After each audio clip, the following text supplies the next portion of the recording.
Lost Caverns of Ixalan is looking to be a big game changer for Standard. I think we have two massive mechanics that are coming out in this set, which I think are some of the most powerful mechanics we've had in Standard for a very long time. I'm talking about Descend and Discover. Why are these two new mechanics so good? We're going to be going through that right now. First off, let's talk about Descend. Now, Descend is a mechanic will have a set number on the card, which basically requires you to have X amount of permanent cards in your graveyard for that effect to happen. And there are also some cards that said if you have descended this turn, which is another way of saying something went into your graveyard. Now, to be fair, Descend is an incredibly strong mechanic. In the past, we saw an old mechanic called Threshold. Now, Threshold is a mechanic which is just any number of cards. It doesn't have to be specific cards, whether it be permanents, instant sorceries, enchantments, creatures, whatever it may be. It was just any cards. And this was an old card called Nimble Mongoose. Really powerful old card back in the day, because you got a 1-mana 3/3 with Shroud, which was very good, and it required you to have 7 or more cards, any cards, in your graveyard. Well, Descent is slightly different. If we take a look at this card, for example, the Ever-Flowing Well, this card is a pretty decent card on the surface already. When it enters the battlefield, you mill 2 cards, then draw 2 cards. So it's basically like a divination, with an upside because you mill 2 cards, which works towards the Descend 8. With this card in particular, if you have 8 or more permanents in your graveyard, then you get to transform it. Then it transforms into a legendary artifact land, which taps for blue mana. Whenever you cast a permanent spell, using the mana produced by the myriad pools, up to one other target permanent you control becomes a copy of it until the end of turn.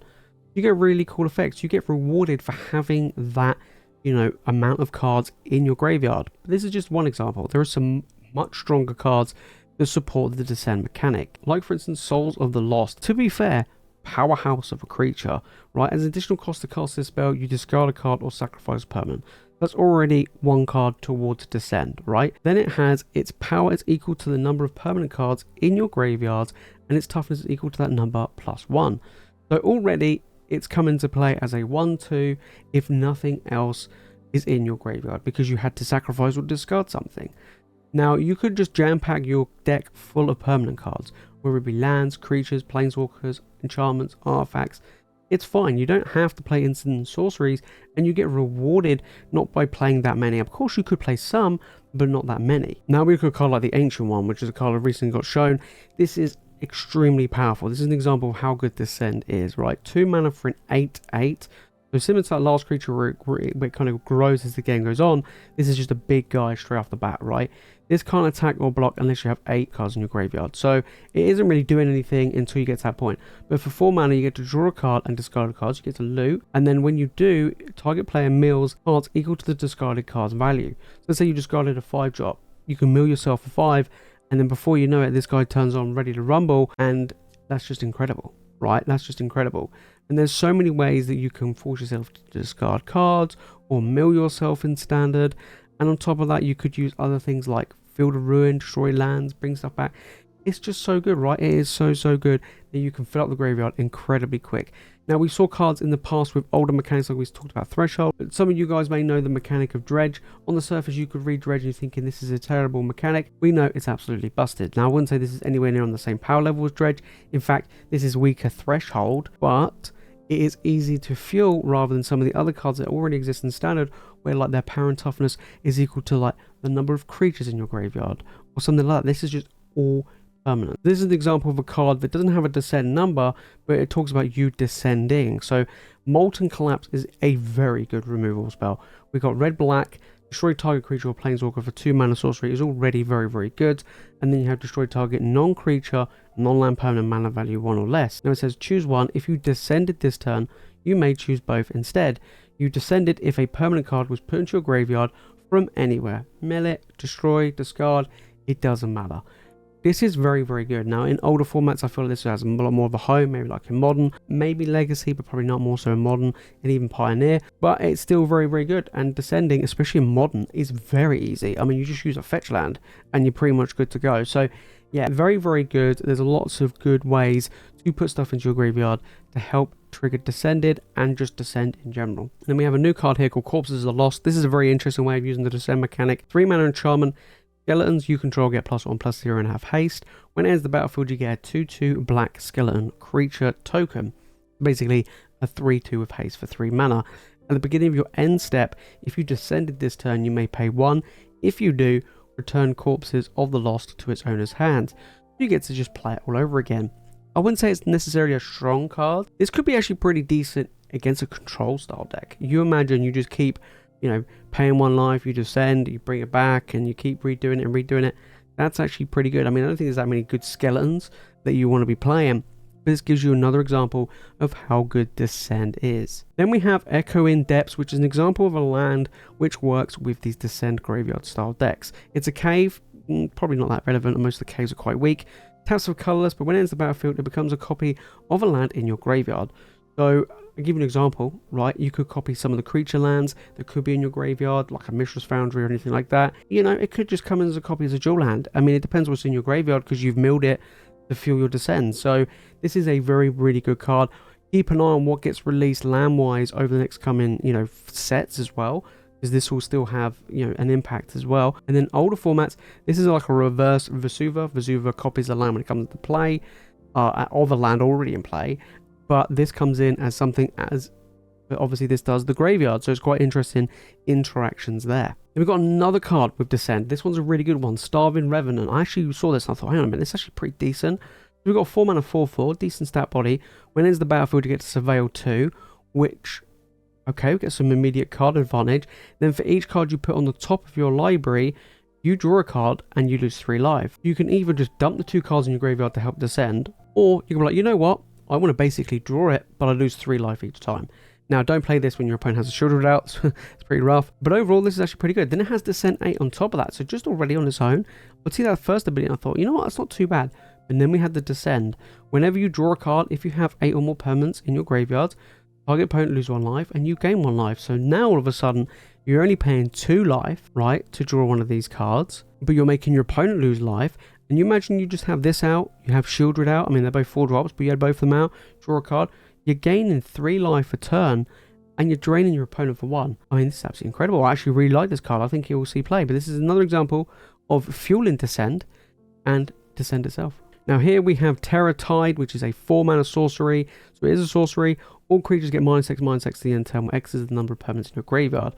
So you could say this is a little bit counterproductive of it being in your graveyard compared to, permanent cards. But just play 4 copies of it. I mean, if you mill a copy, you mill a copy. If you've got 1 in your hand, a lot of stuff is dying. Let's put it that way.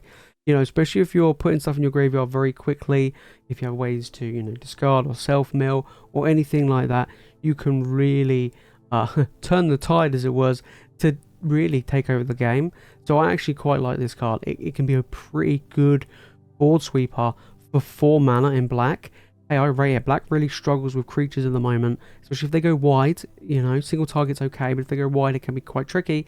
This could be a really good one, especially if you're milling cards or just naturally putting cards into your graveyard over time. And then we got Wailer the Forgotten, which is another new card that's been shown. It's got 2 mana sorcery, so again, it's a sorcery. Doesn't really fit the theme too well, but it has Descend.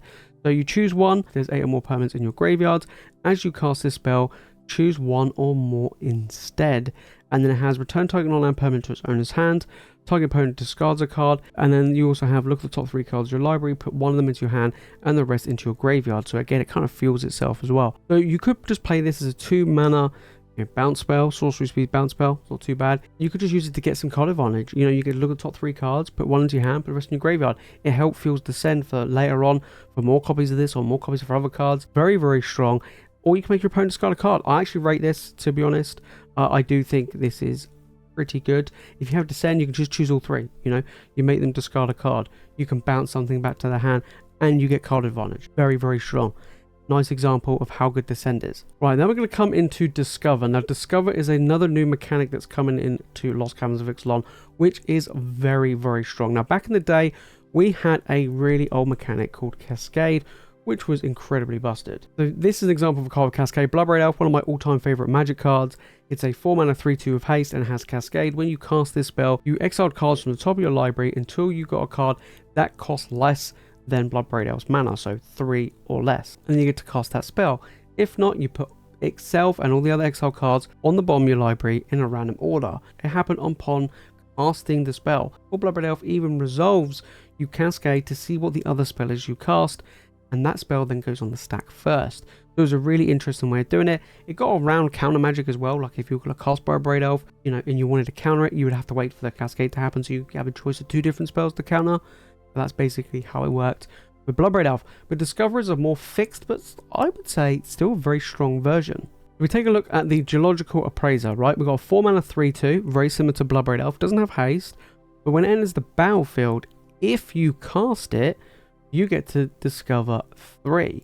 So this is an example of a card where it basically has to enter the battlefield and you had to have cast it before you get it. Okay, it's not like as you cast it, it has to have resolved and it has to have entered the battlefield. So you exile cards from the top of your library until you exile a non-land card with mana value 3 or less. So it's a fixed value, so you get an idea, right?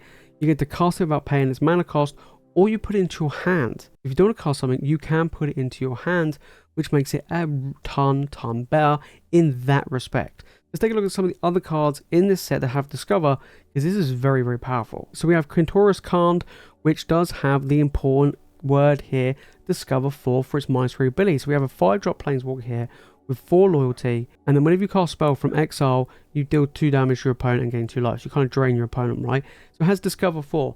You play a 5-drop Planeswalker, let's say you -3, you could get a card that costs 4 or less. It could be a 1-drop, 2-drop, 3-drop, or 4-drop.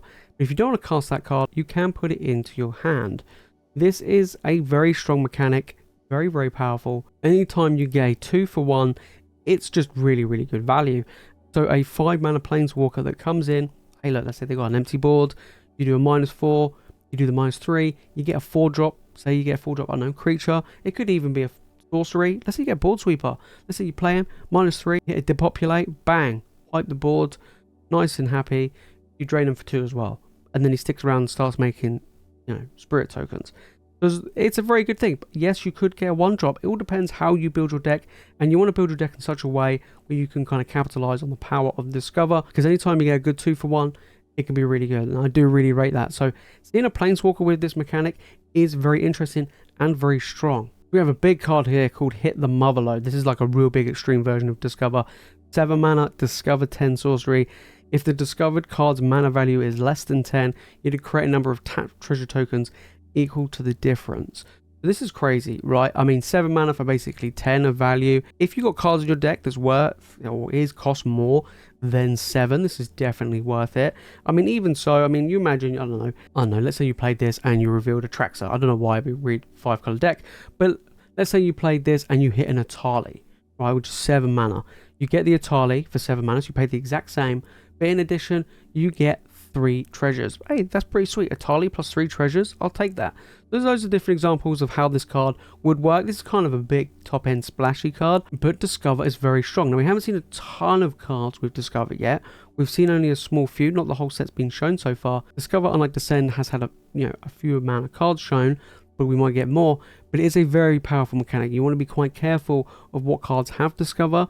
Like we saw with the Planeswalker, it does do pretty well. And like we saw with the creature, a 4 mana 3/2 on its own is not the greatest, but a 4 mana 3/2 that comes with a 3-drop, that's pretty good going. There you have it, guys. That is Discover and Descend. I think these two mechanics are very strong. Of course, this set is bringing in some older mechanics that we haven't seen in a long time, like Rebound in the Blue God. And of course, we're getting things like Explore, which is still a very good, strong mechanic as well. But I do feel these two new ones are very good. Descend is looking to be, I think, a powerhouse in Standard. I think out of the two of them, Descend looks very strong. There's a lot of, help with Descend. There's a lot of good synergy. There's some great cards just on their own that just works with Descend. It's one of these mechanics where you don't have to work hard for it, right? Same with Discover, but with Descend, it's naturally going to happen, especially in formats like Standard. If you go into older formats, like Modern and Legacy, when you have fetch lands, things get super crazy, because as we know, in formats like Modern, cards with Delve and stuff like that care about you having stuff in your graveyard, so it's quite easy to put stuff into your graveyard in a format like Modern. So I actually think there could be some overspill of Descend cards go into Modern, especially like that removal spell, for instance. Some of the others probably not so much, but for Standard, I think there's some really good potential. You don't have to be a pure Descend deck. You can just have Descend cards in any deck. That's how good that mechanic is. But with Discover, we still get to see some good cards, real good cards, that get printed with the Discover keyword. It is a very strong keyword.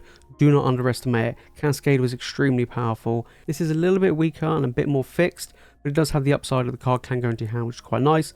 But overall, I wouldn't underestimate it. If you made it this far to the video, guys, and you've enjoyed it, make sure to smash that like button and make sure you subscribe for more Magic content. And guys, let me know down in the comments, what are your thoughts on Descend? What are your thoughts on Discover? Do you think the Return of Explore is a great returning mechanic? I think it's a pretty good one, and of course, it worked really well in Ixalan. Will it work really well in the second run-in of Ixalan? So far, this set looks really good. Standard is definitely needs a shake-up, and I'm hoping this set is going to deliver that. But that is it from me, guys, in this video. Thank you for watching. I'll see you in the next one.